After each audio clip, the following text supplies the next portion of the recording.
Good morning from Panhandle Outdoors, America's only daily outdoor TV show. Your source for fishing, hunting, and information for folks who enjoy the great outdoors. Now sit back, relax. It's Panhandle Outdoors. Good morning, folks. Welcome to Panhandle Outdoors. I'm Winston Chester. I'm glad you're here this morning. Have a big show lined up, a special guest here. But first, let's get started with our weather. Brought to us by Gulf Coast Air Conditioning, Drew Pollard, and hard-working crew taking care of everyday comfort needs. Got a little bit of rain in the area, but it's still hot. How about a high today of 89, low of 78? And our water temperature at the end of the Panama City Beach Pier is exactly like it was yesterday, 86.4. It's warm water. Our river reading is brought to us by the good folks at Panama City Coca-Cola. We're looking at the Apalachicola Bluntstown of 4.8. It looks really good for the weekend right now. And how about the Choctaw Carabelle, a 2.3.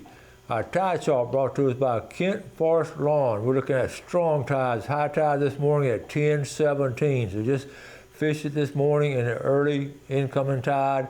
And when it gets high, take it to the house. Okay, it's too hot. Low's gonna be tonight at 9:02. Floundering's gonna be tough right now with such a low tide.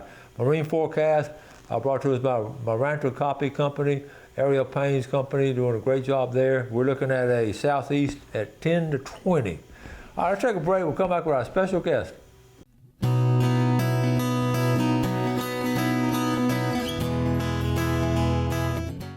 Welcome back, and look who's here. Our country cousin, Billy Madison. Yeah. Boy, howdy. Welcome back. Glad to be here. When I say welcome back, I mean really welcome back, because you and your lovely wife have been traveling. As that song says, on the road again. Y'all have been on the road. Goodness gracious. Man, we enjoy it though, boy. So what's been going on? What you got going today? Well, I thought about when you called about coming and doing the show was what would you speak of? When I say it, and y'all have heard me say it so many times, luck is where preparation meets opportunity. Football coaches know that, don't you, sir. Winston? Yes, sir. You know, did you ever do any two-a-days? That's why you practice two-a-day. Oh, Yeah, Lord. you I don't know it. how we survived. I don't either. I dreaded them things. Any of y'all ever been so bone sore from two-a-day practices and what have you? But to be successful is what I'm saying is you've got to prepare ahead and work on that. And of course, I brought a couple of things here, some food plot mix and stuff to do. Those are they were in a. I saw him walk in. I said, I've already had breakfast. He didn't bring it for me, but. That's from being in the freezer, put up, see, because what old folks used to do is they grow peas to eat for themselves, and of course, the deer like them. Yeah. Huh? Yes, y'all hear me? They love the peas. And then what they would do is they'd pick them when they got mature, lay them up, let them dry, shake them out, get the peas out of it, and then put them up. Old timers. Then with some old Coley Baxter peas right there, I believe. Wow. That was given to me, and we'll be planting them very soon. Okay. As soon as I get a rain and it's been dry at the house. Okay.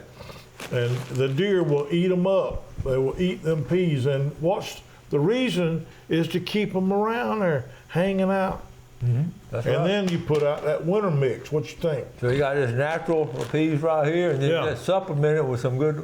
Well, no, you put this out towards the winter That's when what it's I mean, colder. winter later on. That's right. You'll supplement your food plot later with that. Amend it, add something to it. Of course, you'll have fertilizer out there already, and you'll be able to add that to it and keep it going.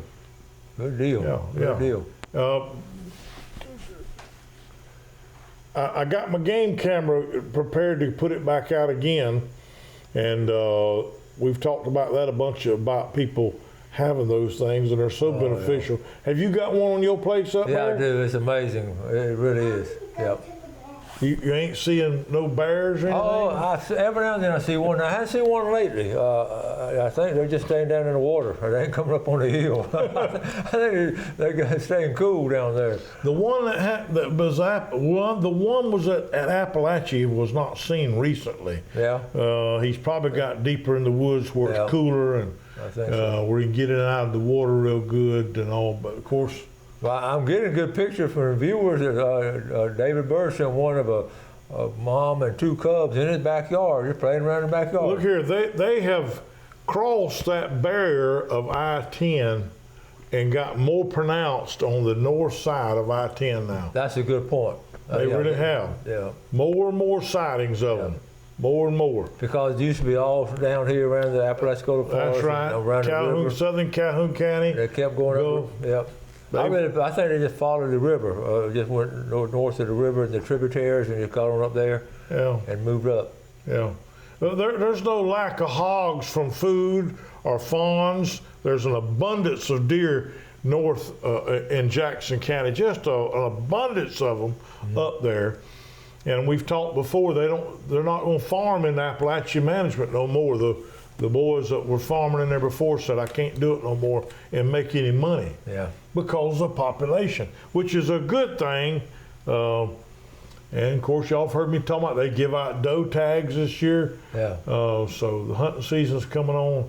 And it's early, as hot as it can be right now. So they can't grow anything in the management area. They don't want to grow anything in there because it costs them money. The deer eat it. Deer eats everything up. That's right. Wow. That's amazing. It is amazing. And you know that's why these farmers get these permits to shoot the deer and all, because they get so many on them. Because depredation. Depredation is the word I'm looking for. But the management areas give out doe tags, so that's going. And they kill 20, 25 during that time.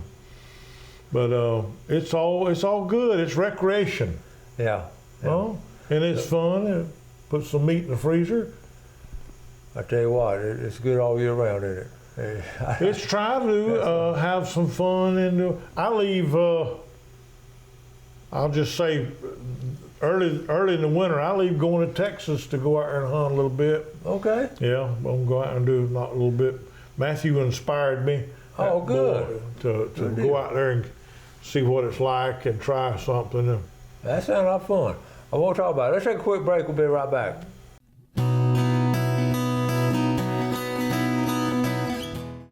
We talk about that a little bit, but so, and fishing. And I got my kayak ready, but I'm waiting for it to cool off so I can go to Cook's Bayou and slip in there. But not when do you want to show you pictures? Last segment? Yeah. Okay. All right. Okay, welcome back. Here with our buddy Billy Grantham, and we're looking at, we're talking about a lot of hunting and all, but now we're going into fishing. We've been during the break, we're talking about fishing. It's been hot on our fishing trip. I ain't crazy about doing it. I tell you. Back when I was having to work for a living, I had to fish when I could, and that didn't matter what the weather was doing. But look here, the hybrids are fixing to start running on the river, and if it's hot, the good thing about the hybrids are you catch them in the morning right at daybreak when they start coming up, that bait fish starts coming up, rising up, and then the hybrids come up and start feeding. And you can slip your boat in anywhere on that Apalachicola River, anywhere, and ease out there and just pause and listen at daybreak in there or go looking. And it's like saltwater fish feeding.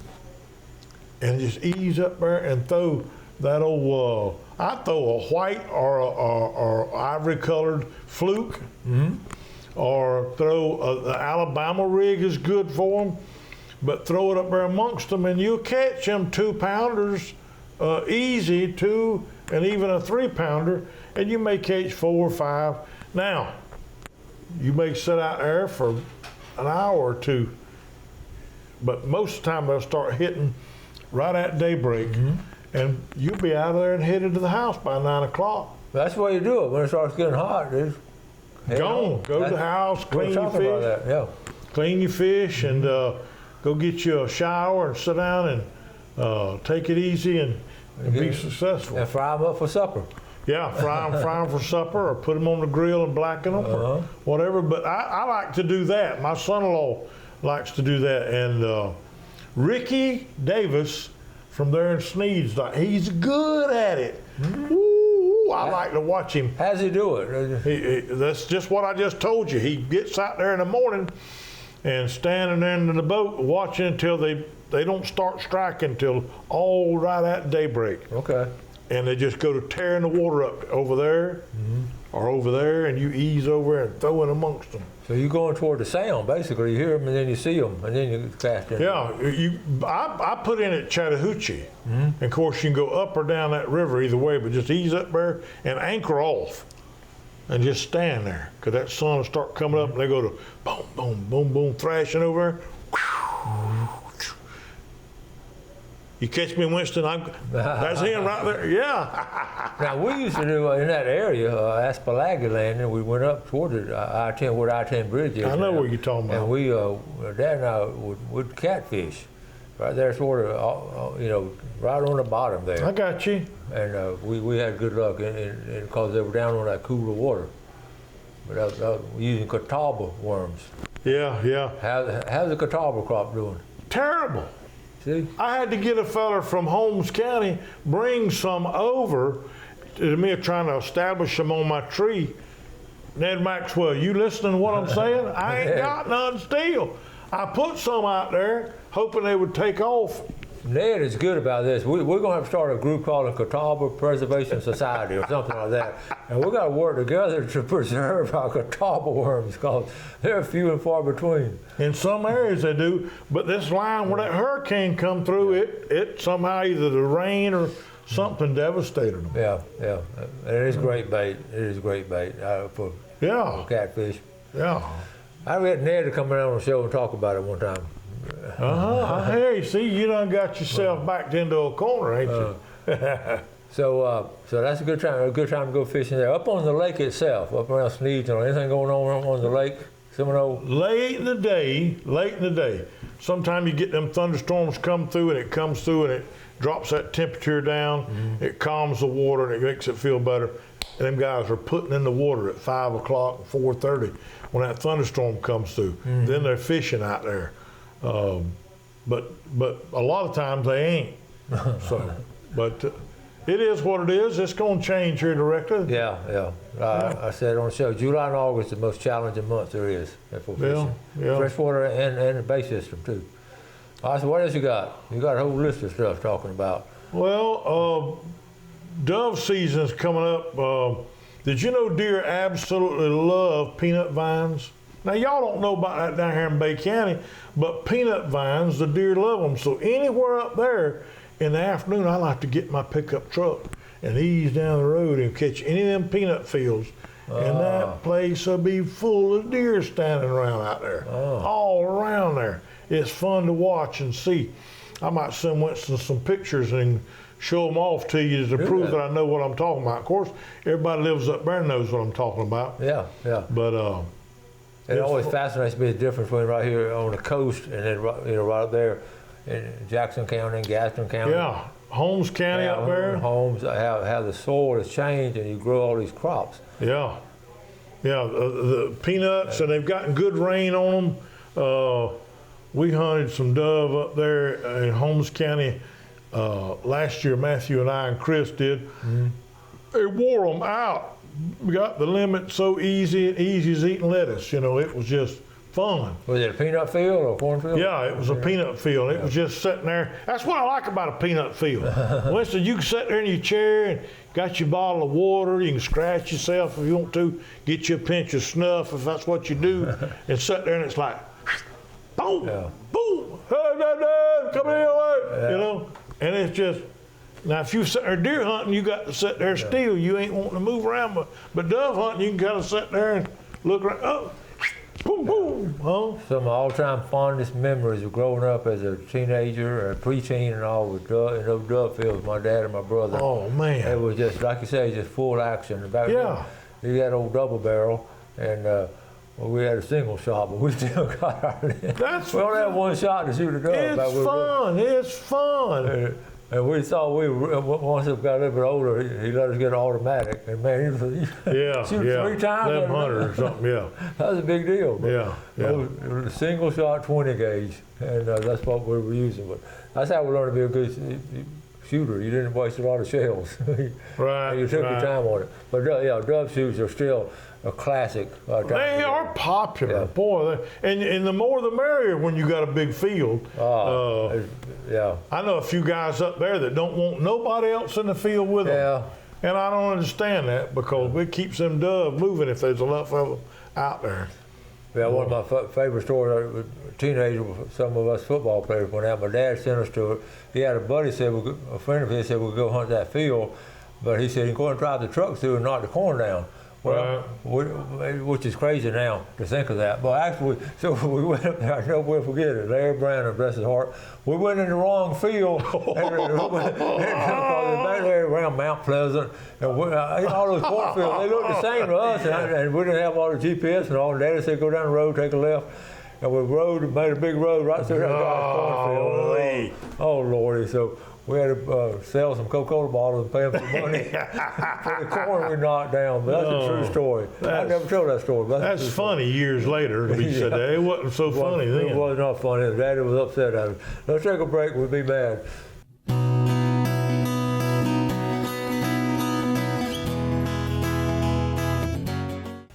Okay, welcome back. Glad you're with us this morning. Let's take a quick look at our fish and game time today. Only one time, and it's brought to us by Blue Water Outriggers in Port St. Joe. How about 11:50 to 1:50, smack dab in the middle of the day? It's going to be too hot to get out and fish, so I don't know. I wouldn't really pay attention to it today. So, all right, you got some pictures today, buddy. So Yeah.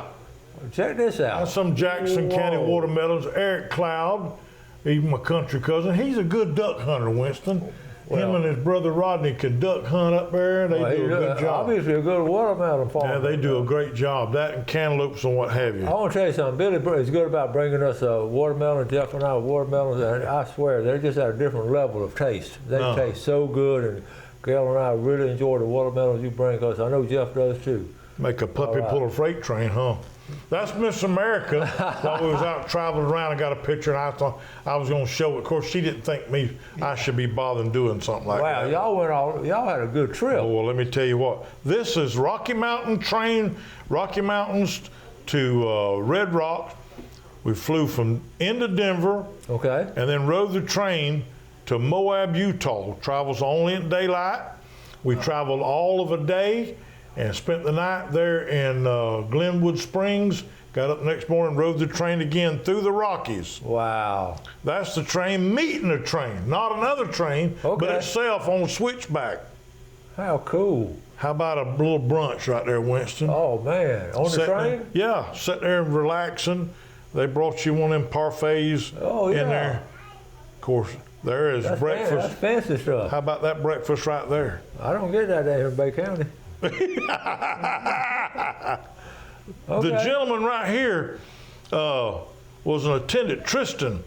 He was waving at everybody, reached over and put a hat on, and I don't know, we're going through a small town, very small town, but 6 or 7 people in the whole town. Okay. And he's waving, he said, you see them folks there? That's my parents. He said, I live in this town. How about He that? put his cap on so his mom and dad could see him and recognize it, and there they were. Oh, cool. They were waving at us. That's in the Rocky Mountains. We're just riding the train by them real slow. How cool. Look at there, snow up on the snow top of that mountain, and that's a school down there at the bottom of it. Old schoolhouse. Yep, and they use it for school and a church too as well. Oh, wow. Look at there. That was still snow up there a month ago. You were up there in the summertime. Yes, sir. And look at that snow. Look at there. Oh, that's beautiful. The water running down the brook on the left side, the train going along. We saw that all over the whole time we was there. The Rocky Mountain. There we were standing outside the train, about to get on it that morning and ride out again. Yeah. See some more stuff and. So okay. So how long were you with the train? Just 2 days. 2 days. 2 days is all. So you went there, and then point A to point B. We went from Denver to Glenwood Springs, then to Moab. Okay. Another one in parfaits. Ooh. There we was getting a rental car, and the guy had the belt out. They had won something. I said, let me try that belt on and see if I could wear it. Is that a raffle? Maybe I could be a champ. I don't know. It was for them doing a great job there at the rental place. Okay. All right, she wrote that down right there. Y'all didn't get under that, did you? No, that stuff was all over the place. By the fall. Yeah. 3 gossips in the Arch National Park, one of 3. Wow. There's just pinnacles of that all over the place like that. Look at that. Yeah, all over the place. We drove around, got out, walked, see that stuff. Wow. In Forrest Gump movie, there's a scene of him jogging. Remember Sure he is. jogging? Sure he had is. the old long beard. Well, there's the highway right there he jogged on for them to cut that scene. Wow. And there I was, got out. I said, let me take my picture right Did you there. get out and jog like he did? No, I didn't jog. That's a long way down through yonder. But that's the spot right there where it happened because there's a sign there that said that's what it was. Oh, cool. All right. Trying to remember now everything I got wrote I think down. there'd be some catfish around that bend right there. You can't. That's where it's curving. Trout, yeah. Yeah, Anyhow, that's beautiful. it was beautiful. It was a little small walk to get down there to it, but there was a pile of tourists walking around to go look at that. Yeah? Look at there. Speaking of a tourist, that's Zion National Park, Miss America again. Zion. Water running down the middle of that, cliffs and walls up both sides of it. Wow. Sheer like that. But folks walking on the concrete sidewalk on the side, it's fantastic. Wow, that's Yeah, beautiful. boy, how did I enjoy that company. Winston, you know what that is right there? That's the old The Alamo. the Alamo. That's in the middle of downtown San Antonio. I've heard about it. I haven't. That'd be great. Chipola River. Grand Oh, youngins man. swimming in the Chipola River. Look how clear it is. It is. So we're jumping back from the Alamo to the Chipola. And that's a Okay. brand new grandson, What's Walker Lee. All right, congratulations. That is cool. Look Uh-oh. up there. Alex Drill Bit Baxley He catches me on got it. it about 10 days ago. He got that one. Yeah. Okay. The old dirt road. Just thought you'd like to see a dirt road. That Oh, I love it. Early in the Oh, morning. Country dirt road. And of course, right there, what better than getting the pork and the venison out of the same thing? That's funny. That would be great to have that right there, That's a Winston. funny one. Yep. And happy birthday to Ashley Pavick. I want to say Okay. happy birthday to her. Happy birthday. And I want to give a shout out to Okay. You got all kinds of- David, Becky, and Alice Pavick in town from California, fixed to move out here to Florida from out of Los Angeles. Welcome to heaven. And All right. James, yeah, and James McMillan. Wake up, James. Okay. All right. We got to get out of here. Thank you, Billy. All right, man. Always great having you. Yeah. All right, folks. Thank y'all for watching the show. Y'all do something good for someone else today. Have a great day. Enjoy the outdoors, and let's take care of it. God There bless. you go. Thanks for watching America's only daily outdoor TV show, Panhandle Outdoors with Winston Chester, featuring hunting, fishing, and other activities and information to help you enjoy the great outdoors. Join us next time for Panhandle Outdoors.